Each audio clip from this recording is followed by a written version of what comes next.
18 now. They work on 1st and 10. Operating from the red zone now, Mahomes. This is caught. Touchdown. Travis Kelce with his second TD of the game, his 6th on the year, as his guys are able to extend. Hey guys, welcome back. We're back. Phil and John here at the GOI radio podcast. And hey, I can't win a game, but I can sure sell some cars. We're selling cars like candy bars here at the dealership, so we've been a little busy. John's been on spring break this week doing what he does best, and we just had some time today to bring back the show. So here we are already almost in week 15, waiting on one more game in week 14 to be played. And once that's done, hey, it's all about playoffs now. We're in the thick of things here. So, John, we got some news and notes, a couple players that retired, and we got the positions filled pretty quickly. So what do you got?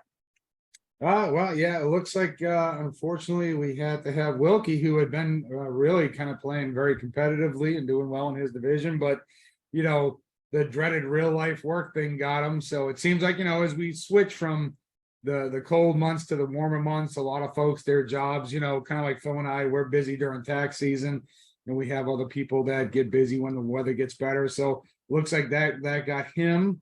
And then also Phil and the Commanders. This is his busy time. So, you know, they did the right thing. They didn't want to hold the league back up, so they stepped back. Pretty excited. You know, the other guy that's been going through some stuff, work related, Bailey, moving across the country, being shipped overseas. You know, tough life going to the Dominican. But he should be back in the saddle at the beginning of the week. So so it looks like we lost those two, but we filled them pretty quickly. So let's see, we got Cameron taking over the Raiders. I believe he's actually brought to us from one of our other GMs. And then an old face, Riley, who has committed in blood handshake that he is taking over the Commanders and will be there until he'll be there longer than Dan Snyder. He committed to that. So we're glad to have Riley back. He's been a big part of our league for many years, one of the original guys, I think, or close to it. So we're good. We're ready to rock and roll. 32 full teams. Yeah, the pace of the league has really been fast and furious. I think we're like going on a 48-hour turntable pretty much. And, you know, no hard feelings. We're waiting on a game today. So, you know, just get them in, boys. That's what it is, especially down the stretch here. A lot of races, a lot of tight playoff races coming in as we're going to get into. Let's start with the NFC, John. You know, both you and I are in the AFC. So you got the Detroit Lions leading the way at 11-1. Followed quickly by the Carolina Panthers, who are 10-2. The Giants are 8-4. The 4 seed right now is the Seattle Seahawks at 6-6. Wow, Kobe. Then you got Connor at an 8-4, which that's been a while since he hasn't won that division. Atlanta Falcons are 7-5. The number 7 team, which would be the last team to make the wild card race, are Mo with the Saints 8-4. And then you got 2 contenders here: Minnesota Vikings at 5-7, and then the Rams at 5-7 as well. You know, trying to sneak in, and probably more than likely they just got to hope Kobe loses and take that division. But what do you see so far in the NFC, John? Yeah, you know, I mean, I'll be honest, I'm happy for Mo. I'm glad because, you know, he came back in. And it's kind of tough sledding initially, I think, a little bit for him. You know, it's a different game than the last edition that he played, but he's definitely getting going on right now. We made a nice trade. I think it was a win-win for both of us. But he's definitely having Waddle perform for him. So pretty happy. And I think he got the better quarterback in the draft. You know, I went off my gut a little bit, and his quarterback is definitely showing up for him. So I think, you know, Mo is a very pleasant surprise because he was getting a little frustrated, I think. Surprising that Connor's, you know, 8-4. That's, you know, probably nobody's more surprised than Connor. So, you know, and then looking, you know, of course, Detroit, he came on last year and he looks solid. Kevin's doing a great job, and Ray, but it's weird seeing Ray not number one in the NFC. So that's a little bit of a surprise for me. Yeah, I think the Lions, I think that's one of the teams that hung a loss on Ray, but it's good to see, Kevin is very similar to Mo in that he worked hard. He had kind of an okay year, made the playoffs last year, and then just turned it on this season, 11-1. I've kind of done the opposite track. I can't seem to figure out what I was doing right before, and I'm just burying myself deeper into a hole. And Mo too, to his hard work and work ethic to turn that Saints squad around and win some games and be in the thick of things for the playoffs. It's good to see as well. He was always a tough player. In fact, I got to play him in the next I think when we advance, I play Mo. So I'll get to witness firsthand the turnaround probably. So yeah. Tight races in the divisions. You got the NFC East. The Giants are 8-4, currently leading the division. Then you got Dallas as well at 8-4. I think they still play each other one more time during the regular season, so that could be the game decider for who wins that division. And they do. It's actually next week in week 15 that they actually play each other. So that's going to be a good one to watch. And I've already highlighted that on our schedule to see it for probably Monday Night Football. Then you got the NFC West. The Seahawks are 6-6 and the Rams are 5-7.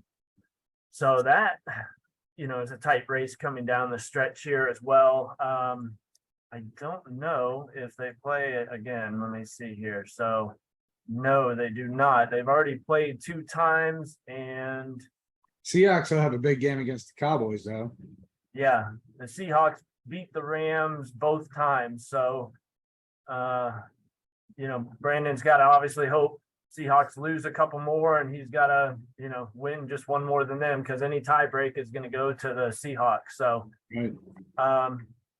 Do you see anybody? Well, and honestly, the NFC South, if Ray loses a couple, it's kind of close too. Carolina's 10-2, Saints are 8-4. So, some topsy stuff can go on. Any of those divisions you feel the current leader can be knocked out or? Not well, like you said, Giants and Cowboys, that's definitely going to be a tight race.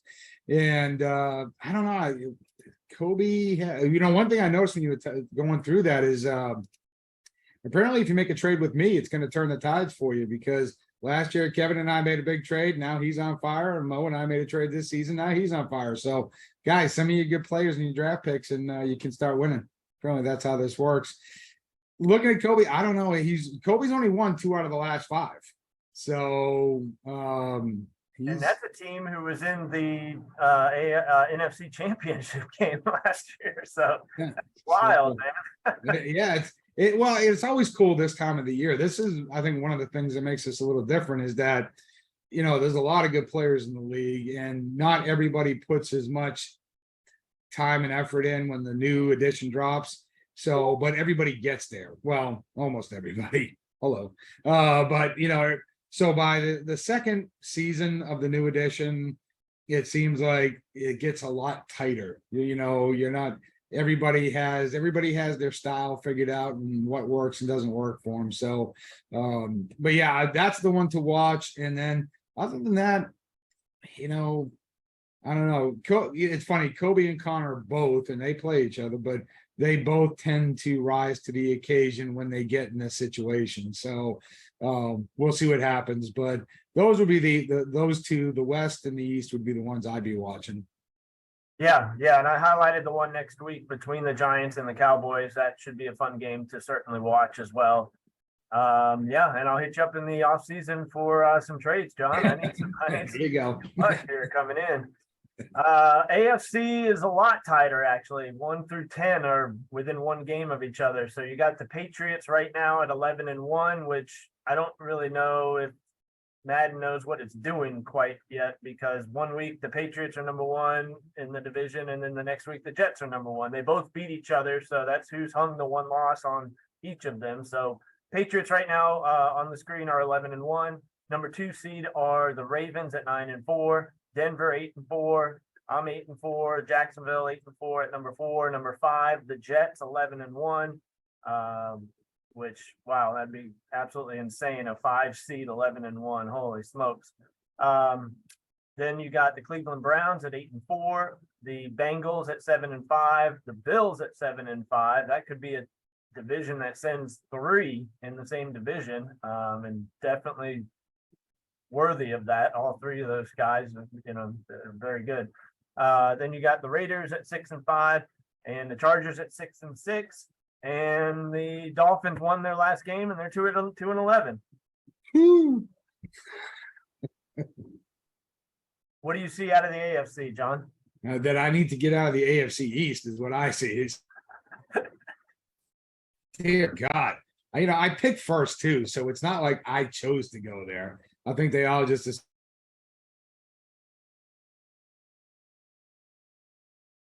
Uh-oh. Lose you, John? Oh, okay, there we go. Oh, sorry, my internet connection became unstable. Looking at this, Baltimore, Cleveland, Cincinnati. I mean, the AFC North is anybody's. That one's super tight. Fortunately, you kind of have what Tampa Bay had going on last year in your division. So at 8-4, which is surprising for you, but still nothing wrong with it. And obviously pretty strong in your particular division. So you look pretty locked up to go from there. We just talked about the AFC East. That's another one where, who's going to win the division is anybody's guess, really, at this point. And I love it because, it looks like we have a great rivalry going between those two. Probably started off a little bit salty, but now there seems to be some pretty good mutual respect, and they seem to like, they look forward to playing each other, which makes, I think, most of the league enjoy watching them play. And then the West, though, the West is another one. So I would say, looking at the West and the North, those are going to be 2 that I would not want to put any bets on at this point because they're pretty tight. Yeah, exactly. I mean, AFC North and AFC West are brutal, and then you got the AFC East. Clearly, probably the top 2 teams in the AFC battling it out against each other. So I'd want to get out of there too. I don't know if I can take the heat.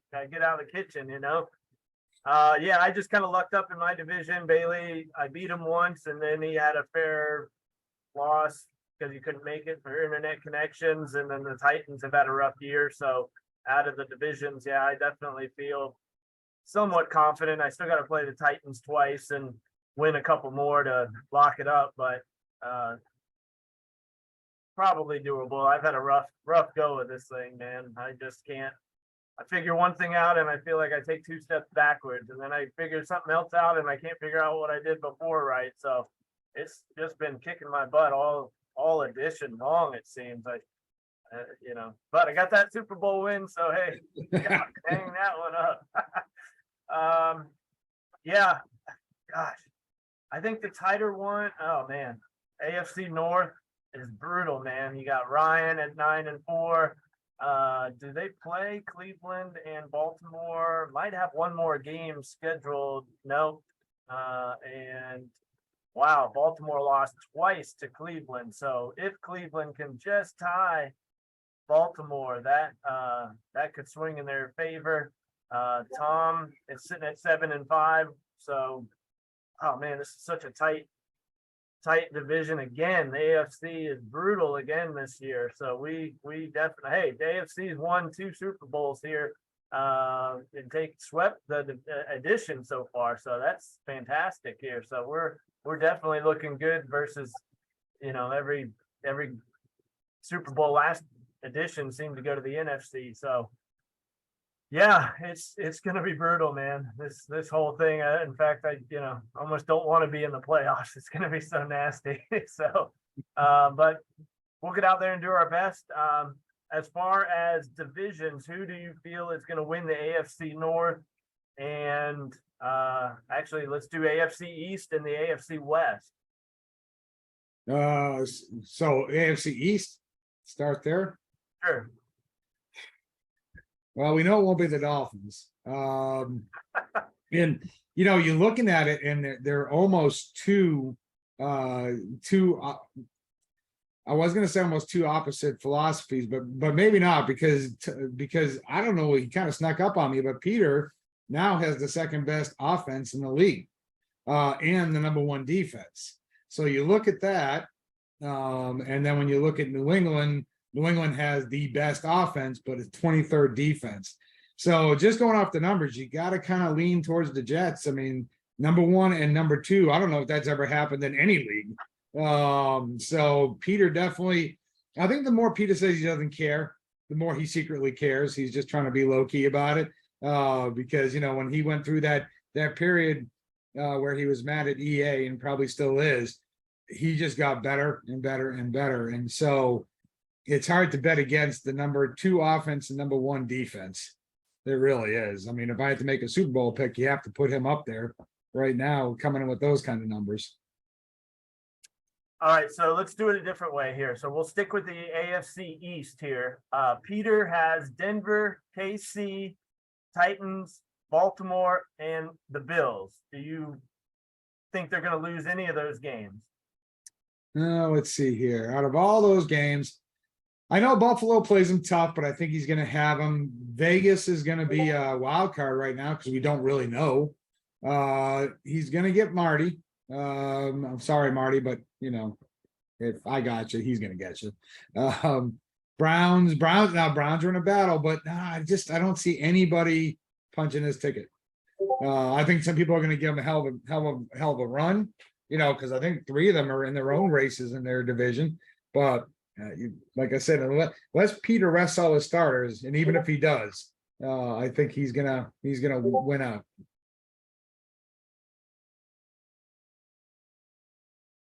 Okay. I'll actually take Lathan. I think Lathan has the easier of the two schedules coming down the stretch. So, but who knows? One of them needs to lose. If not, I have no idea what the tiebreaker is since they both beat each other. I guess it goes to how they did against AFC opponents. But if they both have one loss, that's just out of my head for how to break that tie. Then after that, I think it's conference, right? Yeah, but they're both 11-1, and they just lost to each other. So then it's got to go to points. Points, yeah. God. And I think that's going to favor Peter right now, right? No, it's favoring New England. I don't know. Didn't you say the Patriots had number one offense? Yeah. So it's going to probably favor, because right now New England scoring 39 points per game is their average, and the Jets are scoring. The Jets is scoring 39 points per game. So apparently we're going to the right of the decimal point now. Wow. That's probably why they have them ranked at number one, the Patriots, based off of that. Who knows? All right, AFC West, who's going to win? Denver, 8-4, Las Vegas, Raiders, which is kind of a wild card, 6-5, and the Chargers, 6-6. And Denver's been playing pretty tough right now. That one's almost too tough to call, to be honest. Chargers have been playing really well too. Let's see here. Looking at the schedule, and see Vegas keeps popping up. Plus the Chargers, I believe they got to go through New England. They got to go through Minnesota. So the only team I think they're going to be playing that we know has a losing record is Kansas City for the Chargers. And then what do we have on Denver's schedule? What's left for him? So looking at Denver, I think he's got the Jets next week, so that's he plays the Chargers again, so he can separate himself a little more in week 15. Right, and then he's got Buffalo, which is going to be a tough game, and then Riley came in and put 135-7 in his first game last night, so that could be a challenge. That's another unknown. And so, they both only really have, in fact, this schedule looks a little harder, to be honest with you, I think. So with the Jets, Jets, Buffalo, I'm going to have to say that just because Denver has the lead going into it, I don't see a big pitfall. I think Denver has the best chance to stay up in front. Yeah, I'm going to stick with the Broncos too. Denzel's really turned it on. He missed the playoffs last year, going 10-5, which is just a great season, and then a brutal, tough luck tiebreaker to not make the playoffs last year. So I'm going to stick with Denver. He's got the 1-2 game lead right now going in. Plays the Chargers head to head, so he still has his fate in his hands. So that's good to see. Let's move over to the last division, AFC North. You got the Ravens at 9-4, who coincidentally has lost to the Browns twice at 8-4, as well. And then Cincinnati is 7-5. Who's coming out of that division alive?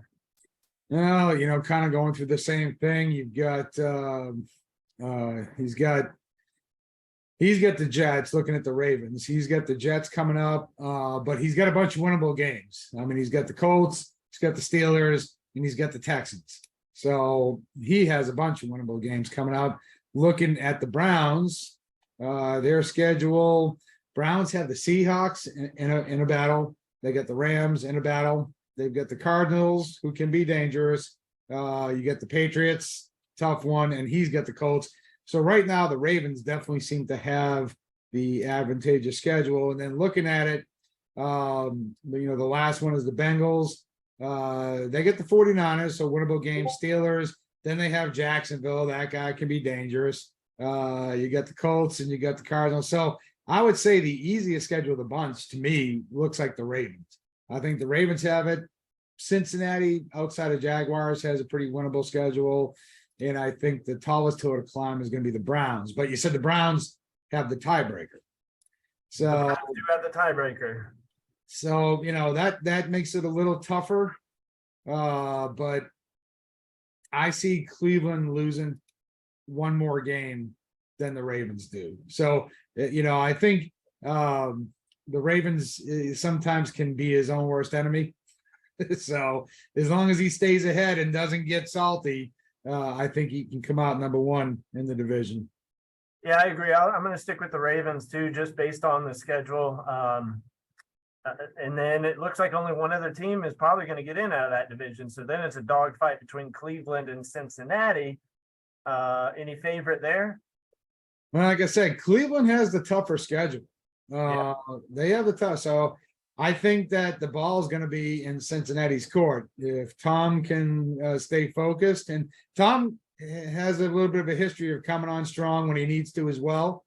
So, he'll spend the middle part of the season saying all's lost and he's throwing in the towel and going for next year's draft. And then next thing you know, he's in the playoffs. So I think that Tom probably, in my mind, looking at the schedule, has the edge to sneak in. Well, Jacob, I'll do my best for you in whatever that week that is, 16, I think. But I don't know the way I'm playing. I don't know. I can put up 500 yards a game on offense, and then I can throw down and just do a flop and do 200 yards. So I don't know what I got coming out, but I'll do my best for you. I'll go ahead and leave my Venmo in the chat for you. So if you want to, tip your waiter, we'd appreciate that. And John, that's our show for today. So appreciate you as always doing everything you do for the league, keeping us in order, keeping us in line. And here's to season 21. Wow. So it's old enough to drink. There you go. All right.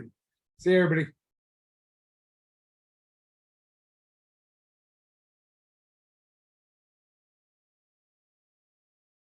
I can never find the record button. There it is.